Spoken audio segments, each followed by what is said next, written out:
about the eagle attacking the python, and of course the eggs would not hatch. All of this is important to understand, because if you don't think there is such a thing as spiritual warfare, my friend, you've got a problem. Because Daniel spoke about this when the prophet was praying, and he knew that he was praying for something more than just his own needs. But he set his face to Jerusalem, which I've spoken to you about already.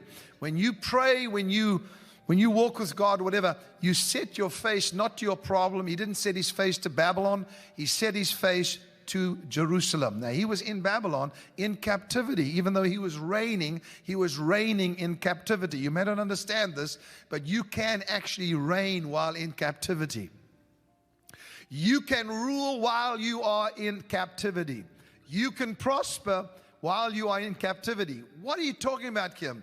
Well, I don't know if you followed what I was saying the past few weeks, but Joseph, he prospered even though he was in Potiphar's home as a slave. He became the ruler of his household. That was a massive thing. And then he went to prison, and in prison, Joseph prospered. So really, a lot of people that say, well, I will wait, I'm going to wait till I get my breakthrough, and then I'm going to give, and I'm going to do all these great things.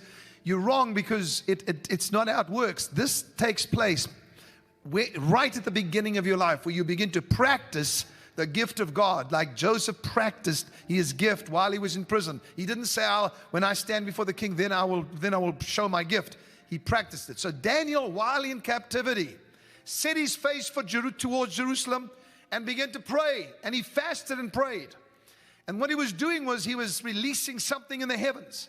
What you don't understand, and what I understand now, a lot of people don't understand, but I do when I go into my garden, even if I feel nothing, even if I'm in pain or I'm concerned about something, I know that every time I open my mouth and pray, that something is taking place in the heavens, which will eventually release it on the earth. I may not see it. I may be praying in that garden in Los Angeles, California, and somewhere in Greece, God is doing something. I may be praying in California and releasing something in the heavens that gets released in Russia or in Syria or in Israel. I may never know about it. Daniel didn't know the extent and the consequence of his spiritual prayer life until the angel came there and said, for 21 days I have been battling the demon, the prince of Persia. Now you've got to listen to this, because even though we are under new covenant, we think, well, Jesus took care of all that. Yes, he did for you. But he still says fight the good fight of faith. He speaks about spiritual warfare, that the weapons of our warfare are not carnal, but mighty through God to the pulling down of strongholds. Something that is in the heavenlies, something that is over this nation right now, has to be pulled down, and it cannot be pulled down by Joe Biden. It cannot be pulled down by the President of the United States. It cannot be pulled down by politicians. It can only be pulled down by the spiritual leaders that have set their heart towards the kingdom. Not towards failure, but towards the kingdom, and said, now we will pray, and whatever spiritual stronghold is over our nation, it will come to an end. I am one of those voices, just one. Whatever you bind on earth will be bound in heaven, Jesus said. Whatever you loose on earth will be. Give me that big key that's in my office. You have a key. I was going to tell you the names of God, but I'm not going to. I'm going to get straight into the spirit of Python and the spirit that has joined forces in order to try and bring this about, and it's happening, and it's taking place right now. Daniel did not know that when he was praying and while he was fasting, that there was a fight going on in the heavenlies, and this is what the angel said to him.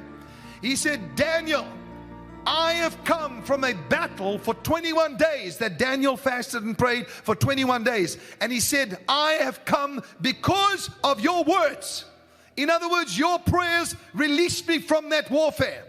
Now I have to return, because the spirit of Greece has come to join the spirit of Persia in order to bring about a victory.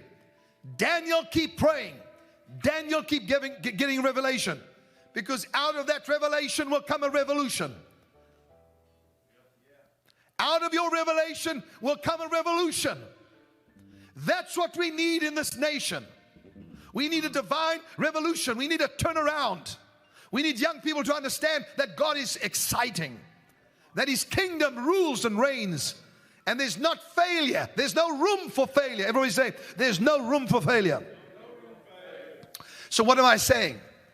I'm saying that while you're in captivity, you can give it to me, thanks. Thank you. While you're in captivity, you have a key. Compliments of Ed Monroe. Gave me this key. We have a key. Switch your phones, please. You have a key. That's my wife here. I knew it. I tell everybody, switch your phones when you're busy. We have a key. The key is prayer. But not regular, ordinary, needy prayer. It's prophetic prayer. What I am doing today is equipping you to join forces to pray not only for America, but for the nations that are under attack right now. Wherever you're watching from, whether you're in the United Kingdom, whether you're in France or Paris or where? Belgium. Shout the names of where they're writing in from. Ohio. Wherever you're from, right now, you are being equipped with prophetic insight as to how to pray to bring victory to our nation. Okay, I just want victory in my house. Well, Daniel got victory in his house when he was praying. When the angel came, he affected Daniel as well. In other words, Daniel's prayers were bringing about revelation. That revelation was bringing about a revolution, a change. Now, the vision that I had was about a python that was going to, and I of course told you what that means. It's a spirit of divination. And that spirit of divination charms. Everybody say charms. Now, I mean, that's with my accent. It's charm. It charms. That's what it does. It is charming. It is enticing. Now, what I saw this morning when I was in prayer, besides anything else, that God was going to bring about a victory, a massive victory in this nation. But there were going to be some humbling moments in the White House and humbling moments for this president. This is not that I'm against him. I'm just telling you some humbling needs to start to take place. We need some humble people to come and to stand and to speak the truth. Humility is lacking. Okay, I'm not getting much response from that, and I don't blame you because you're not sure where I'm coming from. As I was praying this morning, the Spirit took me into a heavenly place, and I began to realize that there was a stronghold that was joining the Python spirit, and now at this very hour, that spiritual force. Now remember, the angel spoke to Daniel about a prince of Persia and a prince of Greece, and the different princes, the ruling powers, or the not ruling now, but the powers that are at war with the people of God and Israel specifically, are active at this very moment. And what are we doing? They have planned for the downfall of the U.S. economy. They have planned for the closing of non-profit companies and charitable organizations. They have planned for your downfall and for you to lose your money. This is not about a liberal or a conservative or whatever. It's not about that. Their plan is to destroy and to suffocate the very life out of you. That's their plan. They are active right now. What are we doing about it? What is our responsibility? What is it that we are supposed to do to bring an end to this? Well, we need to vote? Yes, okay, vote. Look what just happened. Vote. Do whatever you have to do. Make your voice known. But I'm telling you right now, the greatest power that you have and the key that you have is to find out what is happening in the spirit and begin to pray against that and declare that you are totally inoperable. You cannot operate in the presence of the people of the living God, and you cannot operate in the presence of the blood of Christ that speaks of better things than that of Abel. We are the princes of the blood royal. Do you understand that? If you do understand that, then I want every person watching me and all over the world to raise your hands up and say, I believe that my prayers make a difference. Therefore, what I perceive, I receive. So, Lord, I'm praying for perception to come in these next few minutes, that people would understand and see with the Spirit, and as they realize that their perception will bring about a prayer that will destroy this force that's trying to destroy America. And I can tell you many of the plans of the enemy at this time. I can tell you a lot of it. I don't need to. I've just told you a few things, and eventually it gets onto to your national news, your news, so you can find out that's what they're planning. What is God saying though? Now let me say this to you in a very small teaching. The spirit that we are dealing with, besides Pythos, which we know God said He'll deal with, we have to pray against, and we have to sow into His kingdom. But the second one is Jezebel. Why are you talking about Jezebel today? Because this morning I saw those two forces joining, because the Python is losing power and losing momentum. Just like when Gabriel spoke about the prince of Persia being brought down, this prince of Greece joined him in that battlefield. Now, I know some of you may be saying, I think you're crazy, and maybe I am, but I am biblically crazy. And so what I'm giving you right now is what happened in the Bible and what's happening right now. Every Bible name has a meaning. So much so that sometimes when God changed the nature of a person, He also changed his or her name. Now, Sunil will tell you and show you in code breakers, not today, that how it was. I heard the plans of demonic powers when I was in Detroit, Michigan, and prophesied when they said, we will change the name of America and we will change the name of Israel. Now, some of you are perhaps sitting there saying, this is absolutely stupid. It's happened in the past. It can happen again. Don't be so sure of yourself. I'm not even going to talk about the gun control issue right now, but this is going to get very, very nasty. I'm just warning you, and maybe some of you know that, but it's going to get really nasty. What do we got to do about it, Kim? We are covered by prophetic preservation. But remember something. When God changes a person's name, it was for the future. In other words, when He changed the name of Abram to Abraham, because God believed God's promise of a son. And so He changed his name to Abraham, putting God in there. So He changed his wife's name from Sarai to Sarah. Okay, you got me. Years later, after the angel of the Lord had wrestled with him all night long, Jacob's name was changed to Israel.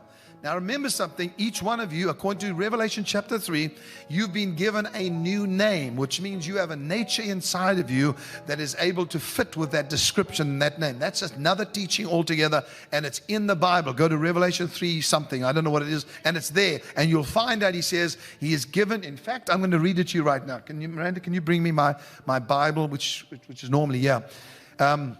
And I'm going to read this to you because I want you to see something, because we're going to be dealing with the book of Revelation as well and the future. You have to go and get it. That's usually, yeah. I had it earlier on. Okay. So Jacob wrestled with God, and God said these words to him. Now, sometimes we're going to realize that what we're wrestling is for our future. What we're wrestling for is for what is already inside of us, our destiny. Remember something, the enemy does not want you to get what God planned for you to have. You all know that. But what are we wrestling? Now we know it's a spiritual battle. We cannot do it by ourselves. But Jacob wrestled with God. Now that's a great wrestling match, because God usually loses. Let me show you why. And when I don't say lose, I'm kidding with you. So when Jacob wrestled with God, he was saying, as he crossed over the ford of Jabbok, when he crossed over that ford, the Bible says that he went by himself and a man wrestled with him all night long. Now that wrestling match was for a purpose. First of all, God wanted to see if He could prevail not only over men, but over God. He can prevail with God, not over God, with God. Let me read this to you in Revelation chapter 3. I hope I can find it, because this is one of the most unplanned meetings, although I have prayed a lot. And please write into Facebook and encourage me, because I need it now. Oh, okay, thank you. Revelation chapter 3 verse, I don't know what it is. It's somewhere here. Let me find it. I'm going to find it. No, I haven't found it. Anyway, what I'll do is I'll just read it to you then. It's here somewhere. I just can't find it. Maybe somebody on Facebook can write it in.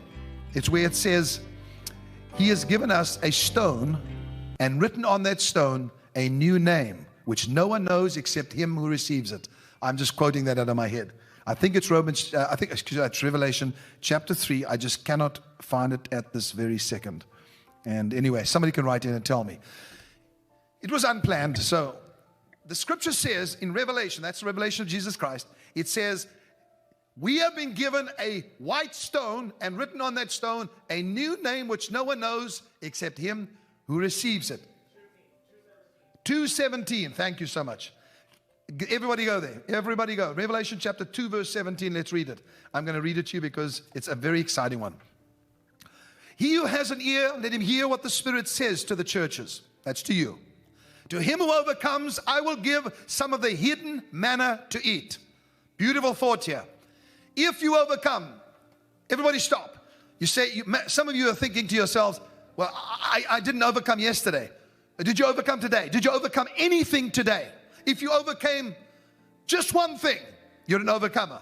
But Kim, I'm struggling with other things. If you can overcome one thing at a time, you're an overcomer. If you have nothing that you're overcoming, then you're a loser. But surely you can understand that we cannot overcome everything at the same time. But when something comes against you and you're able to overcome it, you are an overcomer. Beautiful. Good going, Kim. He who overcomes, I will give some of the hidden manna to eat. That which is hidden inside of you will come forth. Just like Hannah, the experience she had. We gave some of the hidden Hannah. Yeah. Anyway, so the hidden manna, when she had it in her spirit, I spoke it out. She had to step out by faith. Hannah could have said at that time, no, I'm not doing it. I've had people say that to me, but she didn't. She stepped out and began to do it by faith. And the result was, look what you have today. You have a person singing songs of God, prophesying, doing the most amazing stuff. And what happened was there was hidden manna in Hannah. Hidden manna in Hannah. There's hidden manna inside of you, and the way that it comes forth is when you overcome. Let me give you an example. God says to you, I'd like you to take 30 minutes of your time, and I want you to go and pray. You say, I'm sorry, I cannot do it, and you don't overcome. I'm trying to tell you it's in those areas that we need to overcome more than these silly little things that seem to hold us down and we worry about every single day. We've got to worry about the big stuff that we have to overcome, that comes against us. He who overcomes, was it 17? I will give hidden manna to eat. Okay, I've said it. And I will give him a white stone. And on the stone a new name written which no one knows except him who receives it. Wow. What is it saying? It says each one of you has something hidden that has to come out. The white stone speaks of revelation. When Jesus said, who do men say that I am? To his disciples. Some said, you are Jeremiah. Some said, you are Elijah. Some said, you are John the Baptist. Some say, there's too many people quoting somebody else. What do you say? Jesus says to them, who do you say that I am? I'm sick of hearing what CBN is saying, or CNN is saying, whoever. I didn't mean CBN. Sorry, Pat. Sorry. Not doing very well today. CNN or ABC, whatever they are. I don't want to hear what they're saying. What do you say? Listen carefully, please. Nobody says a word. Simon Peter plucks up the courage because something's hidden inside of him. And he's going to overcome fear. And he says, you are the Christ, the Son of the living God. As he says that, Jesus swings around in response to revelation. Are you hearing me? What does God respond to more than anything else? Revelation. What he has revealed to you, speak out.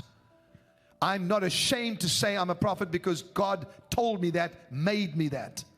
And I would be stupid not to say it. If God made you something, then you say it, you speak it out. So Simon Peter reveals what he gets. He says, you are Christ, the Son of God. Jesus responds to him and says these words. He said, blessed are you, Simon Bar-Jonah, for flesh and blood has not revealed this to you, but my Father has revealed this to you. He says, listen to this now. He says to him, no longer are you Simon, but now you are Peter. What's that all about? Well, remember when he first met Peter, he said, you are Simon, but you will be called Peter. Hidden inside of you is a reigning rock. And it was only when he spoke out the revelation and that was released that he became Peter. It's only when you speak it out, you overcome, and revelation is spoken out, that you become the stone. Now, what does the white stone speak about? So what did he say? What did he say to him? He said, where's my key? Forgive the den today, please. What did he say to him? based on your revelation, I give you the keys of the kingdom. Now, you may not understand fully what I'm saying, but I think a lot of you are quite spiritually minded to understand why prophetic revelation is so important. Because when God says something and you speak it out, there is a response that comes from God and says, now you've stepped into your higher nature. Now you have stepped into your higher calling. You have another revelation 2 years from now, you step into a higher. It always goes higher and higher to a higher degree of understanding, insight, to a greater realm of existence. Okay, so Simon Peter gets the keys. What does he tell him he can do? Bind on earth, bind in heaven. Loose on earth, loose in heaven.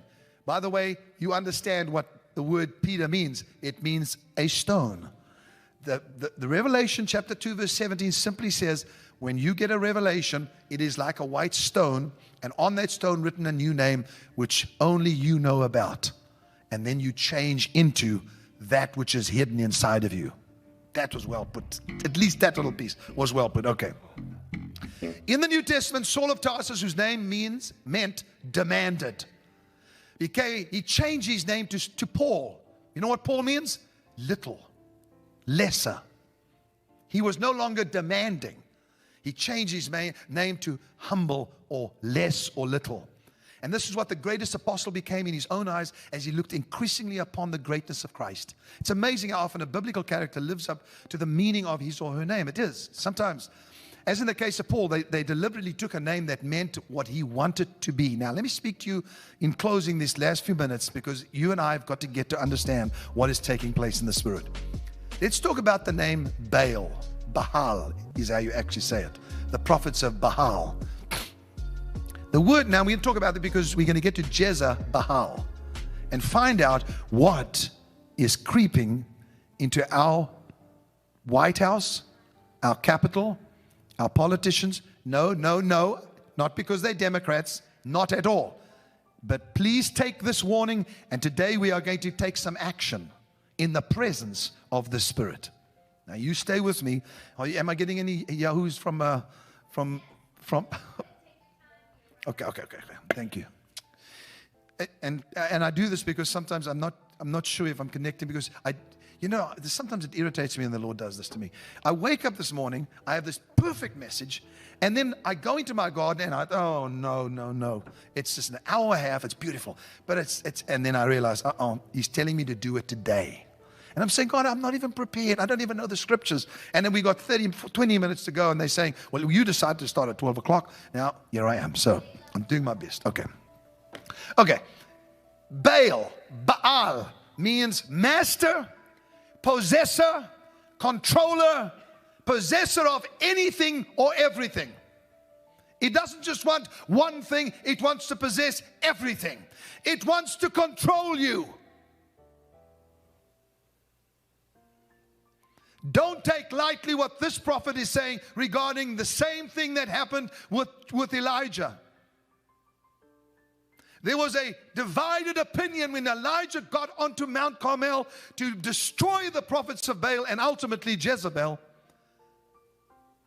Do you understand that they were of two opinions? Israel. I don't think the church has ever been as bad as it is now in terms of a divided opinion about the future. And if we don't give them a glimpse into the future by saying it's not just bad, God is doing good things, God is doing great things, then they're going to lose it. And you and I are going to be suffocated. Okay. Each person has certain traits, vices, and then of course virtues that exist in your soul. Now, you and I have spoken about the soul. And each soul, listen to this, please listen to my statement. Each soul wants to coexist, which means to exist together. Okay? Like-minded souls search for each other. Now, we're not talking about virtues only, vices. Virtues are wonderful. I see a virtue in somebody, I like that, I'm drawn to that person. Our souls attach. We're not talking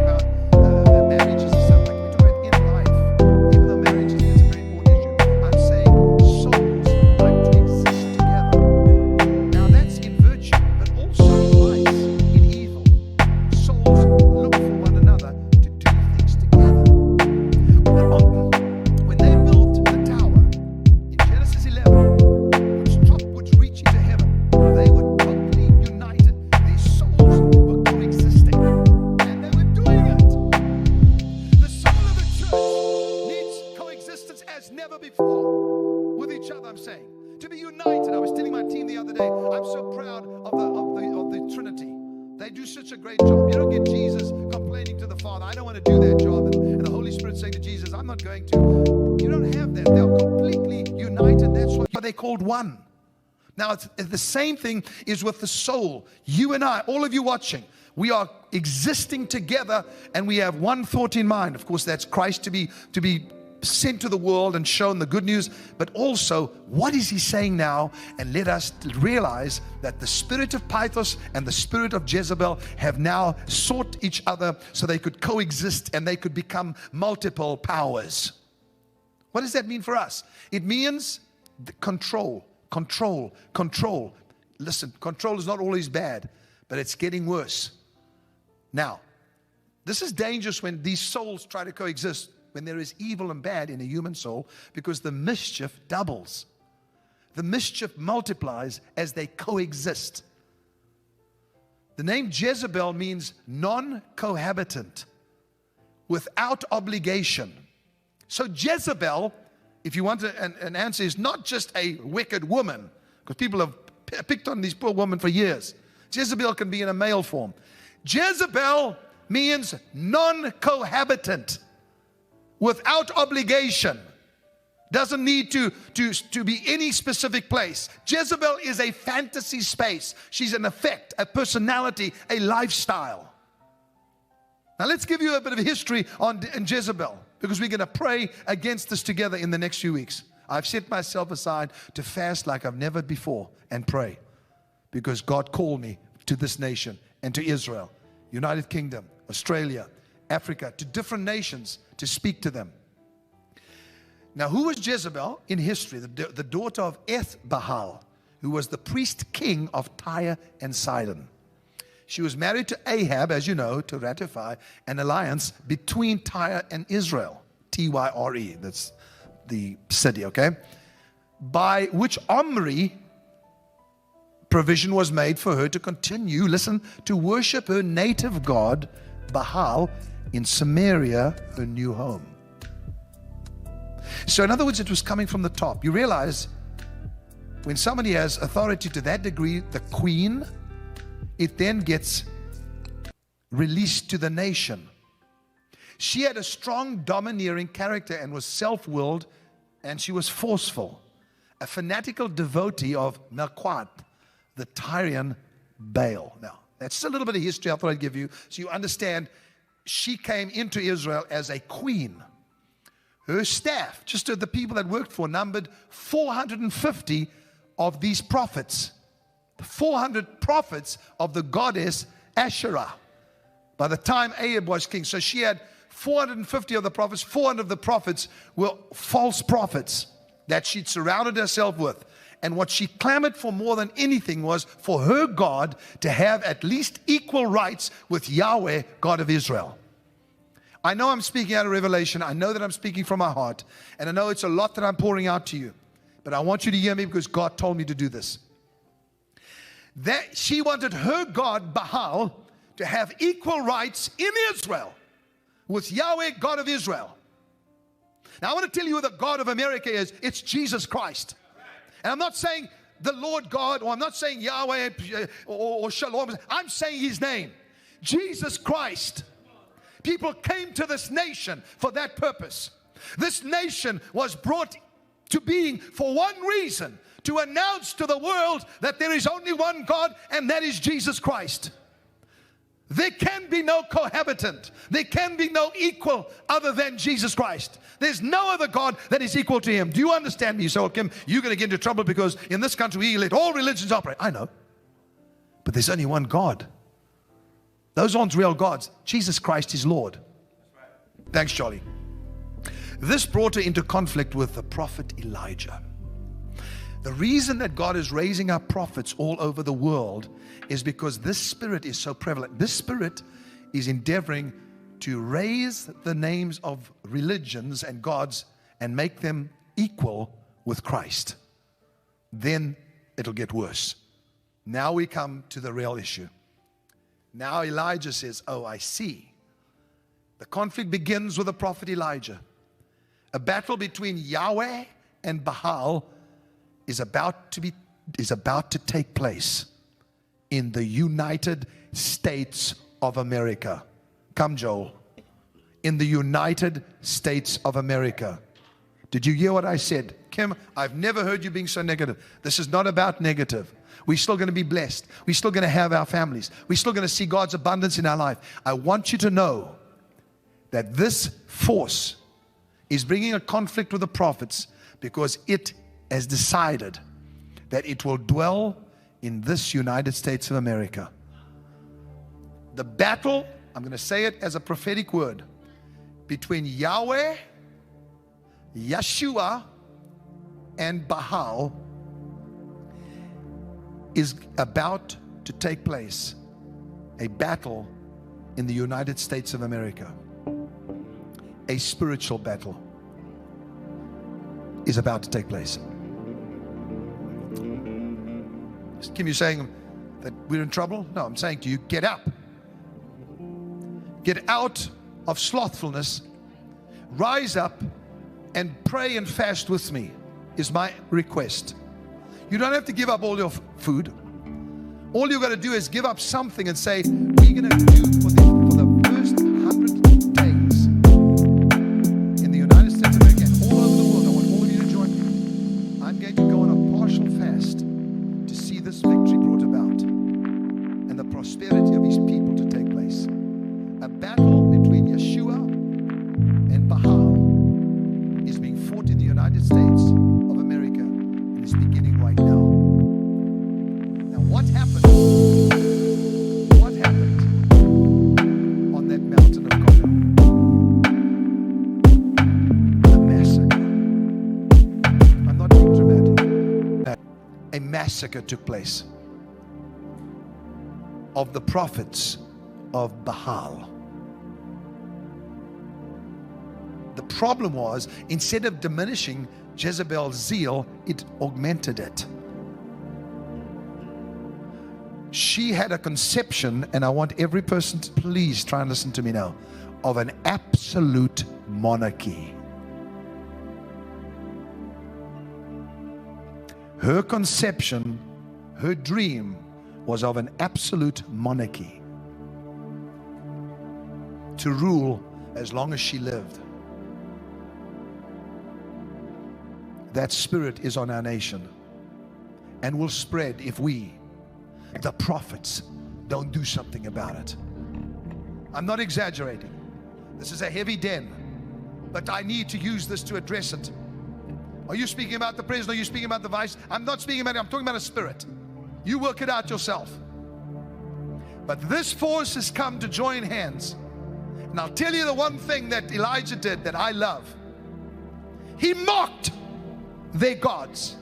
He said, do what you have to do to bring fire from heaven, because here is a sacrifice in front of you, in your presence. I'm going to offer the greatest offering that Israel has ever given on this Mount of Carmel. I'm going to do it in the presence of Baal. And they began to dance around and scream, and hour after hour they cut themselves, they bled, they urinated, they did all kinds of stuff. That's what the Baals did. They were so full of filth. As they did it, Elijah stood up and said, where is your God? Has he gone to the toilet? Has he gone to refresh himself? And began to mock the God of Baal, the Baals. Now listen to me, please. This is great stuff. Go to a major key so we can, and go to the key of D major if you can. Listen to this, people. I'm finished with Jezebel now. I just wanted to tell you that. But I do want to tell you this. What is going to bring about victory in the United States of America, Canada, United Kingdom, France, countries all over the world that God has pinpointed me to pray for. Even though oppressed nations, Russia, God has told me there's certain things he wants to do, and he is plucking out people from all of these nations, and they're going to have this unbelievable soul connection like we have right now, and going to break the power of this force as Elijah did on Mount Carmel.